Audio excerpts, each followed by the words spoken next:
20-year-old Thomas Matthew Crooks actually acted alone when he shot at Trump at that campaign rally in Butler, Pennsylvania. And I think on the Democratic side, you've overplayed your hand, because now there's going to be more people that are going to be supporting President Trump. Amanda Seales received a lot of backlash after claiming the attempted assassination was staged. Crooks had no military experience, by the way, no links to any extremist organizations. Disagreement is inevitable in American democracy. It's part of human nature. But politics must never be a literal battlefield, or God forbid, a killing field.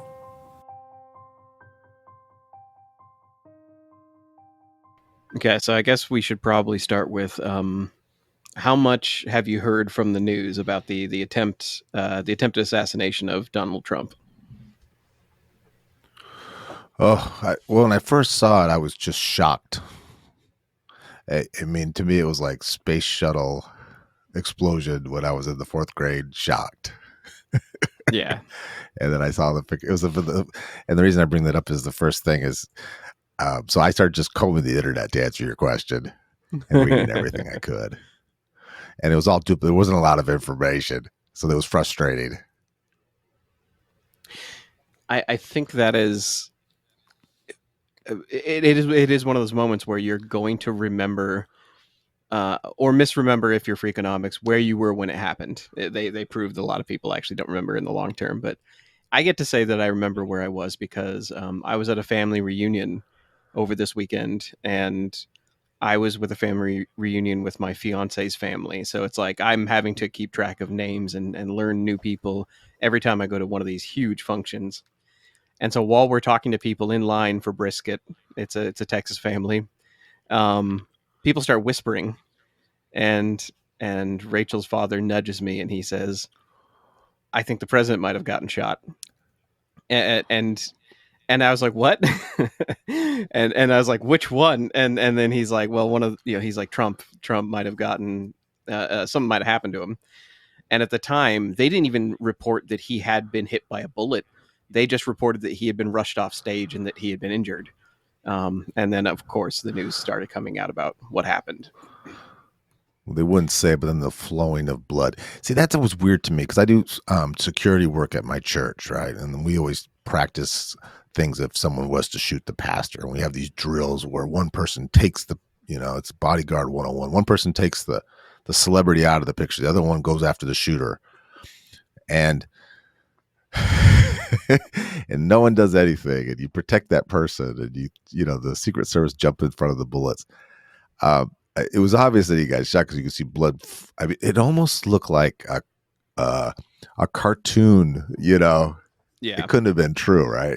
Because the blood was perfectly smeared, almost like a promotional thing, like a Hollywood movie. I was gonna say like a makeup studio had applied it to his face. I watched the videos, and it's crazy. Like it is insane to watch. And this is a strange thing to say. I don't often consider political figures to be heroic. Like usually they are either doing, I view political office as a service. I don't view it as like lordship or nobility. Dan Carlin, the writer for Hardcore History and Common Sense, he's a middle of the road political guy who is very good with history. And he says that any president, you should be able to ask them, get me a glass of water, because they are a public servant. So I don't usually see that as a heroic office. But in that moment, when he came back with his fist up and blood across his face, I was like, I've not seen a president look like that before. Like you might as well have a cape drawn on him. Now, and I think it doesn't matter if you're blue or red too. I can't think of one person that would say, I wish. That is just so close. Yeah. To being killed. I mean, I don't know if we all say, "Oh, that was a close one," or flirted with death, or whatever. Yeah, but that was genuine. That was like when you hear the thing about what was the Reagan one, where if it would have been a nickel further over, he would have been dead. Right. It was in his lung, but the width of a nickel over, and it would have nicked his artery in a way where he didn't come back. So the reason we're doing this episode, I should probably have started with this. We try very carefully not to do strictly political episodes. We are not a podcast that's we're not trying to make money off of politics. That's everyone else's job. That is half of media right now is making money off of outrage from other people. What we like to do is put things into historical and scientific perspective, and to take incidences like this where possible and kind of zoom out and say how common this is, or how in this moment people are going to be reacting in a way where they're going to try to make it about who to be angry at. And it might be better to think about it as why this is strange historically, why this is very bizarre for somebody that young to try to shoot a president, who has tried to shoot presidents before, what kind of mental makeup do they have, and of course the best information we have about the shooter, which is more than what's being reported by either side of the media right now. Um, both sides, both as of this moment, MSNBC and Fox News, outlets that are politically charged, are leaving out strategic pieces of information to make it look like it is an attack from the other side. And it's being used as an outrage stoker, and I don't believe in that. In fact, the sources we're going to quote for today's talk, we got sources from the BBC, because it's not an American source and they're very accurate, or as accurate as can be. We're going to use some historical sources. We're going to use some of our old episodes as sort of idea fodder, because we have, let's see, how many assassination attempt stories have we done? 2. We did the McCarthy one with the racist, remember, who ended up in the wheelchair. And that was the shooter. There was Arthur And Bremer. He was the inspiration for Taxi, or Taxi Driver. And then we talked about the Ronald Reagan shooting on an episode on forgiveness. Yeah. What was the kind of general feeling you had about the shooters that we talked about? Because like they all kind of fit the same socially, kind of mold. Yeah. Single men who were socially outcast, didn't fit in anywhere, lived what most people would consider a very peculiar life, lonely. Those are fantastic descriptors. No, that's it. It is. You are describing them succinctly and well, and it comes pretty close to describing this shooter too. Political shooters, or high profile shooters, they are very infrequently motivated purely by politics. Every time a political shooting happens, everyone points to it and says it was the other side, or they point to it and say that person was of sound mind and body and they are making a statement. In other countries, it's that, in Colombia there was a while where every presidential candidate was getting murdered, or president, and it was based on they were passing laws that were going to extradite drug lords, right? And so they sent hitman to kill them. So it would seem like their biggest enemy seems like it would have to be, right? I mean, that's like almost common sense. It's like, which Democrat did this, right? Right. Exactly. There are political assassinations that are very, very cleanly, easily identified as a political hit job. But then there are ones where, most American ones, I will say, it's somebody who has a mental disorder. It is somebody who has lost kind of hope. They're extremely isolated. They don't have a occupation that gives them sort of like a social life or an outlet or any hope for the future. And then they decide to go make a name for themselves. I think that is the John Lennon, the guy who assassinated John Lennon. He wanted it just to be famous, and he said that. Yeah. Oh yeah, absolutely. John Hinckley Jr., the one we already talked about, who was the attempted assassination on Reagan, he has diagnosed sociopathy. He is literally has a mental disorder that makes him not feel emotions, or at least not react to the emotions of others. And he was 25 when he made an attempt on Reagan, like when he shot him in the lung. And just to sort of go back in history, yeah, go ahead. Well, I've been studying psychopaths and sociopaths, and I think this is important to bring up. And I think this is something a lot of people miss. People say, "Oh, yeah, they just don't have any feelings. They don't have, they don't know what's right or wrong. They don't have feelings. They know right or wrong. They don't have feelings about it. They don't feel bad about things." But the problem is, and why they're hard, especially even narcissistic people, they know socially, usually, that they have to pretend to have feelings and pretend to care. Yeah. So sometimes we can get kind of deceived. It's hard to pick them out of the crowd because they will say the things that they feel bad and they don't want to do. They have regrets and this and that, even though they don't. So it takes you have to be a psychologist to dig and get to get if they are really a sociopath. Right. John Hinckley had wealthy parents, and he came off as fairly nice, if not awkward, and he presented kind of normal. He was a hothouse flower. He was basically sheltered throughout his life, and as an adult, he just didn't. It seemed to me like he was very isolated, but he didn't have much to worry about. Like, he didn't come from poverty, obviously, and he wanted the attention of Jodie Foster. Like, he did it because he, in his mind, made up a world where killing the president would impress Jodie Foster and he'd get to date her. A bit of a stretch, right? Yeah, you're saying that couldn't have happened?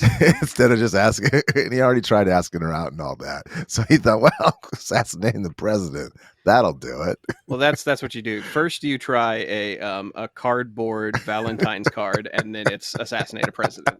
That's the progression. But again, that is mental health, right? In his Yeah. head, and he was a smart guy, and like you said, he came from means. When he got out of jail, or he's out of jail right now, he's living at his parents' house, which is on a very exclusive golf course where all the presidents play golf. We have a long history in America of crazy people attempting on the life of the president. Usually they're older, though. Like they don't fall quite into the mass shooter category that we have reported on before.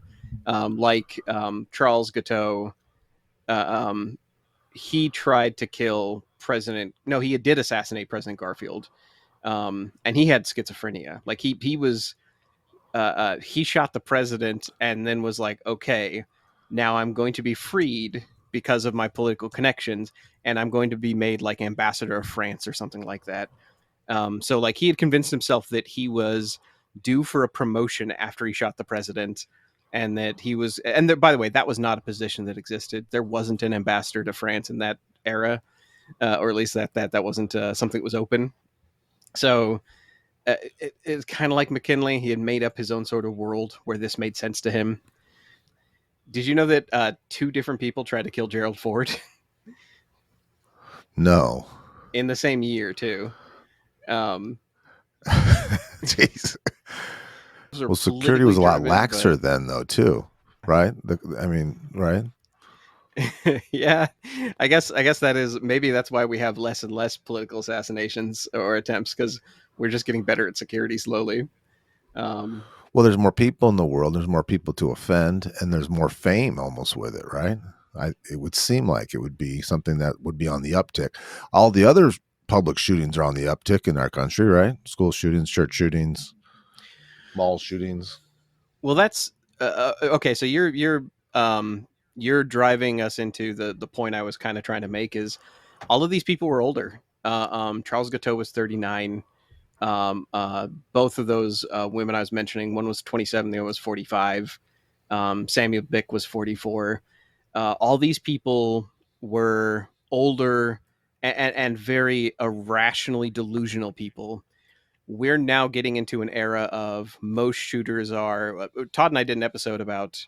I don't remember which one we did exactly, that we talked about how young shooters have gotten, how many there are, and how they're all like in their 18 to 20. Like I think it was we had an episode about doomerism, which is a trend among very young men where they get online, they connect with each other, and they decide that there's no hope for them socioeconomically.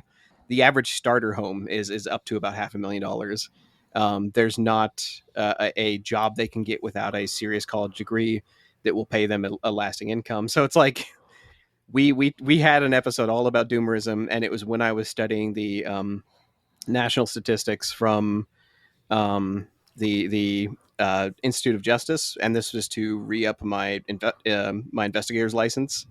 And it was all about how I was absolutely shocked at that most shooters who qualify under the category of mass shooter, who also aren't doing it out of like gang violence, or they're not shooting at people they know. Like when we say mass shooter, we mean like an event shooter.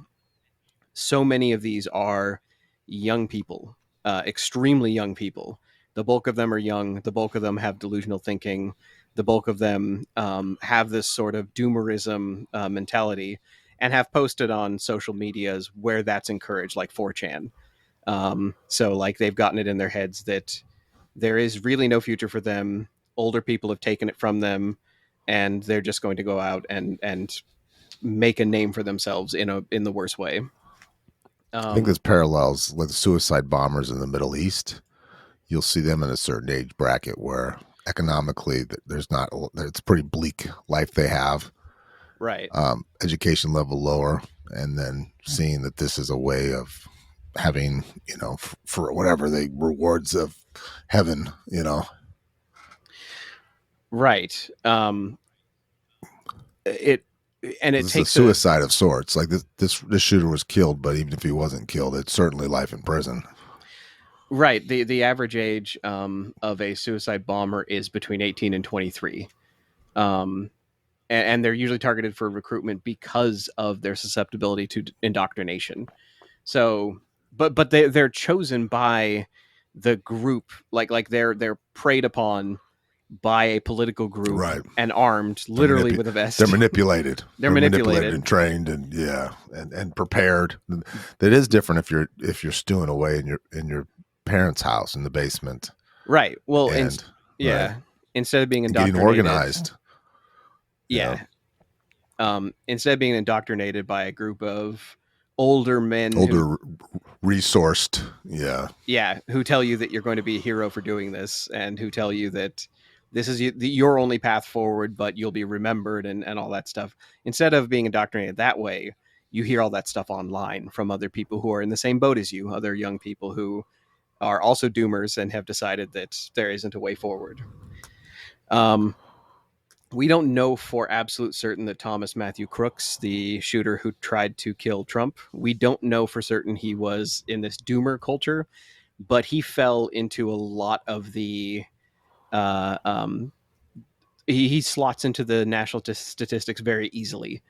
And again, we're going to kind of breeze past the misinformation. The two big ones I've heard so far from the right and the left extreme, we'll say like more fundamental sides of the political spectrum. They're trying to spin it like he was, one says he was a Republican who decided to kill a Republican president. The other side is saying he was a liberal operative, that he was sent by Democrats, and he was a agent of Antifa. In reality, he was his own person.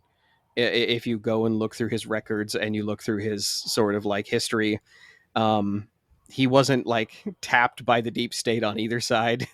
He had this kind of brewing, and he had this loneliness, and he had this sort of like this mentality going for a while.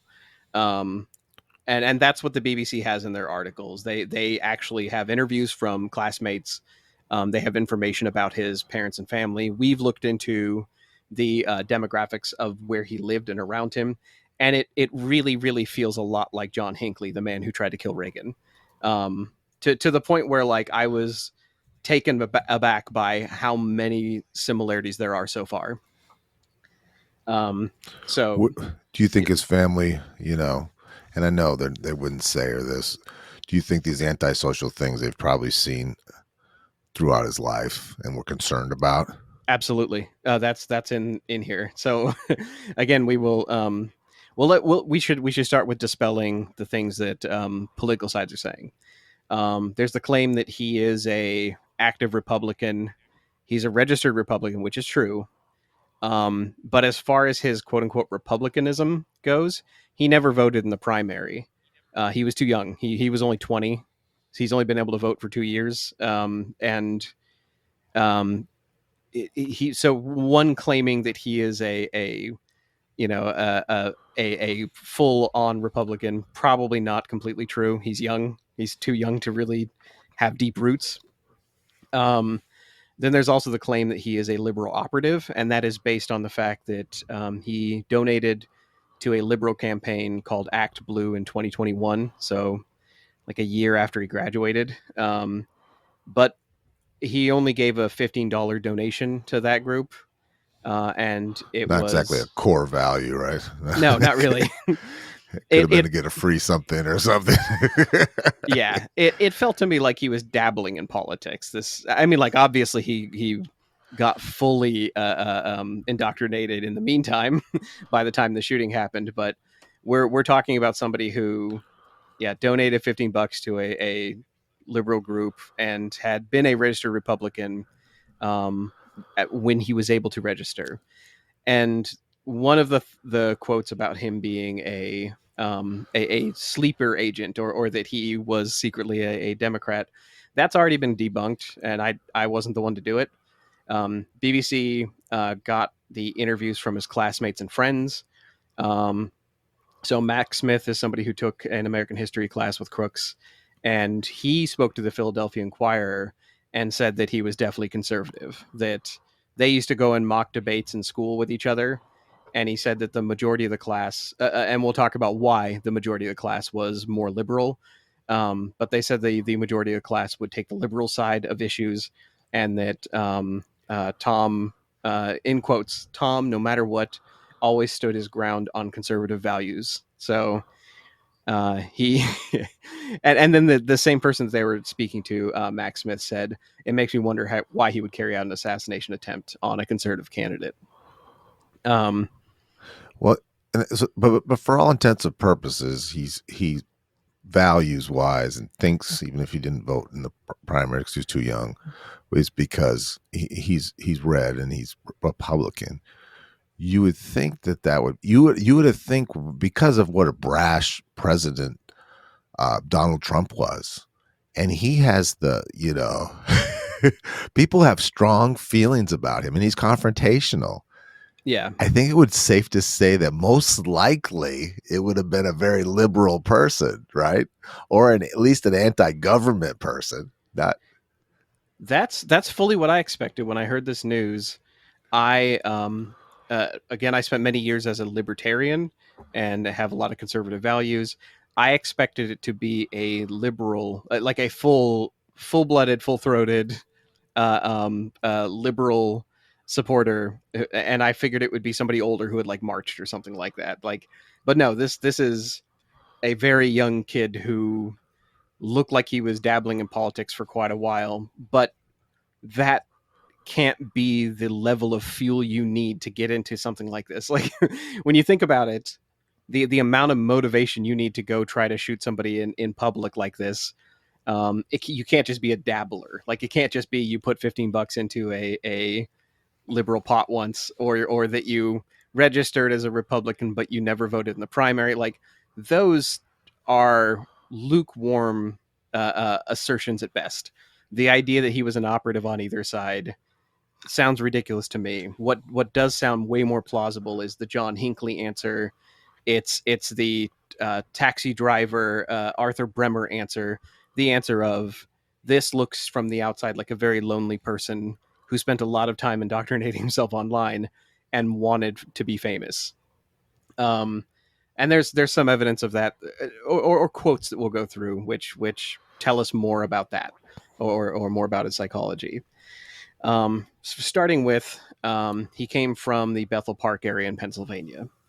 I hadn't heard much about Bethel Park. I'd never really looked it up, but apparently they're a fairly affluent area. The the median household income is 40% higher than the Pennsylvania average. So it's the people in his neighborhood make about $102,000 a year versus the $73,000 that most other Pennsylvanians make. So it's upper class. That's an upper class, right? That's what it speaks to me. Is it speaks of an upper class area that he's from, a well-off area. And his family was doing pretty well. He himself had gotten a $500 prize for math and sciences, so he had a little bit of a small scholarship. He had just earned a 2-year degree for engineering. His parents seemed pretty That supportive. surprises me that Yeah, he's that intelligent, right? They said he was gifted in math, and that proves it, right? That's not just saying he liked math or he's good at swimming in the deep end of the pool. That's a genuine, right? right. He had already gotten his 2-year degree from a community college, and his professors say he did well. Like they said that he graduated with honors. So he was not hurting for intelligence, and he did not have like a future. He seemed to be like he enjoyed math, and he was in debate clubs, and he debated a lot of conservative Yeah, he had talking a values. bright future, right? That's one of the Right. harder subjects, math. And people are asking, how did he know how to shoot? I mean, he missed, but not by much. The reason why is because he was a paid member of a local gun range. That area of Pennsylvania has lots of gun ranges and high power firing facilities like rifle facilities. And he used to practice at one of them. And the club's owner, like that he attended, said it was a terrible thing. But he did admit that their facility has targets up to 171 meters away. So that's basically where nobody has to dig deep. Like if people are looking for, he was trained by a political militia out in the woods. No, he went to the local gun range and he trained himself. And there's ample evidence and pay statements and stubs to show it. And the weapon did come from his father. His father hasn't confirmed that in his statement, but records like payment records show that it's his father's AR-15. That's what he used, and that he himself bought the 50 rounds of ammunition that day.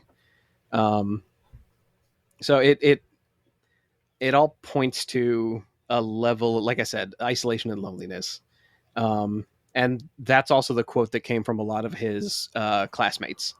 The Bethel Park High School class, a lot of them in this BBC article talk about how he was very nice. He was soft spoken. He was weird, but he also had a lot of interest in history and politics. He engaged in a lot of, like we said, political debates. A lot of this stuff talks about his activities and people who knew of him. Did he have a group of friends? Did he have a clique that he was in, or was he kind of the lone wolf? I am so glad you asked that question. I'm going to read you this quote from one of the BBC articles. This one is from the article strictly about him as a person. And it says, speaking to local news outlets, KDKA, some of the young locals who went to school with him described him as a loner who was frequently bullied and sometimes wore hunting outfits to school. Another classmate, Summer Berkeley, cast him a different light, telling the BBC he was always getting good grades on tests and was very passionate about history. So exactly that. He was well liked by his teachers. People seemed to like him. He was nice. He was friendly, or not friendly. Cordial. Teachers always like good students. That's exactly right. Yeah, teachers like the math because guy. They feel like they're good students because of their teaching, right? And they're actually turning their homework and care. That who wouldn't like that person, right? Right, but you're dead on. The loner part comes out in spades. It's another issue of history doesn't repeat itself, but it sure rhymes a lot. He matches up with other attempted assassinations on presidents in the delusion level of it and in the loneliness level of it, and the motivations and everything like that. I don't know why we are immediately turning it into it's the other side's fault. You feel that's the thing? It's funny because Biden had a press conference and talked about it, and I couldn't help but laugh because he said, "Come on, let's just cool it, guys. Like, take it easy, and stop shooting each other." And it was such a and then that's what I was thinking. The treatment to me. I don't know. We talk about a lot of things when you're in school, health class. You talk about sex ed. I mean, is there time to be talking about? I don't think they talk to kids about being lonely. They use terms like your mental health and self-love. There's a lot more on Facebook and stuff, but there isn't a lot of, community support. You kind of stick with your friends out of for whatever reason, because you're afraid of the bullies, or you are a bully, or whatever, your social class. Right. But I there isn't. Well, I guess I'm trying to say there isn't a lot of telling Joe to go put a hand around Todd. I don't know what you call it, like hippie. I don't know. I don't even know if that would work with kids, because kids are just so kids. Sometimes this to your point about Biden's comments about let's cool it and everything, it reminds me of like the older people in Come the on, room guys, telling stop the shooting younger each other. people, yeah, to calm down, or come on, let's be civil. This making this political is a mistake, I think. And that sounds absurd because it was a political rally and it was a political hit attempt. What I mean by that is, it is crazy to think that anybody like Biden can say, let's calm down, when the reality is, we had in a whole episode from Scott Galloway who talked about how absolutely screwed young people of his generation are right now. And that, like, we talk about him being radicalized on social media, it being a very likely, or not just likely, but that is, according to the Institute of Justice, that is what happens to young people who go out shooting, is they get radicalized online. And when we talk about like his access to guns, and his socioeconomic standing, and the delusion, and the isolation, it's crazy to me that we have two of the oldest presidential candidates we've ever seen running campaigns where they're yelling, let's be civil. And yet, like on the outside of these campaigns, outside of politics, out in the real world, young people are shooting people. Like like you have these mass shootings going on with these very young people who are delusional and radicalized. And it's strange for me that now they want to say, hey, let's calm down. I mean, like, Yeah. they always say thoughts and prayers when it happens 2 states away and it doesn't involve them. But a young person tries to shoot a presidential candidate. It's the exact same type of shooting we keep hearing about and seeing on the news over and over and over again, up to dozens of times a year now. And now the president has something to say about it, and that something is, let's calm down, guys. Let's not get heated over this. Yeah, it's a lost touch with the.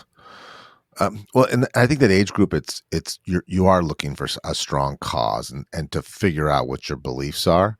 So if Right. you take that with that antisocial behavior and that loneliness, and that, and feeling, I'm thinking again about a shooting at a community college, where a young man with a very similar, same age, same background, good parents, great grades, was extremely jealous that young women were only giving attention to certain kind of men that he thought were like, Neanderthal kind of guys, Chads. athlete jocks. Yeah. And so he went, yeah. And it's just a perfect but that social thing added in there is the red flag, right? What to look for. Right. People are asking, one that I heard on the news. By the way, if it sounds like I'm bashing on the political parties right now, I'm with Freakonomics. I don't think we should have political parties. I think they should be abolished. I think that if not abolished, then the duopoly where Democrats and Republicans, the parties themselves, make money like a corporation, and they're incentivized to get rid of third parties and stuff. So if you want to know what my political stance is, I think the parties are dumb. But the reason why I'm so passionately anti political blame for this is because I spent all morning trying to research about this kid and trying to find out why this happened. And 90% of what I had to filter through was political blaming, and trying to find a way to turn this into another talking point. And in reality, this kid passed background checks. He worked at a nursing home kitchen nearby his house, and staff members have to pass a background check. So it's like, it's he didn't raise any red flags or concerns with that.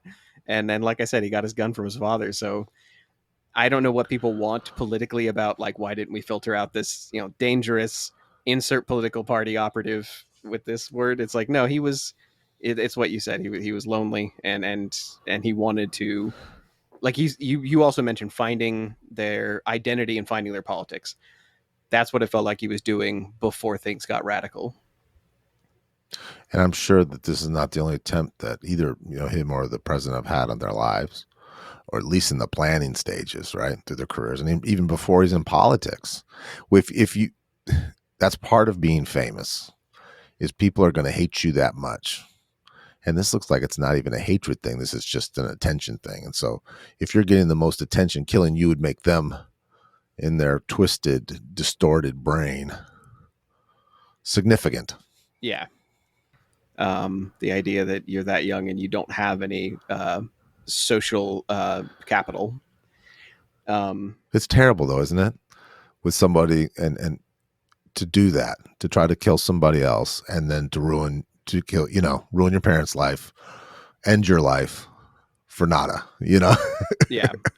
Like the John Lennon killer. What did that really do? It's just ridiculous. There is one thing that Biden said that I agree with. You said that he ruined a good speech with a worse speech, and that seemed like the two were glued together. The thing he said before, he said cool down or calm down. He said that the best way to disagree with each other is at the polls and not through violence. And I agree, and I still agree. That, yeah. Isn't that saying it's a political thing, though?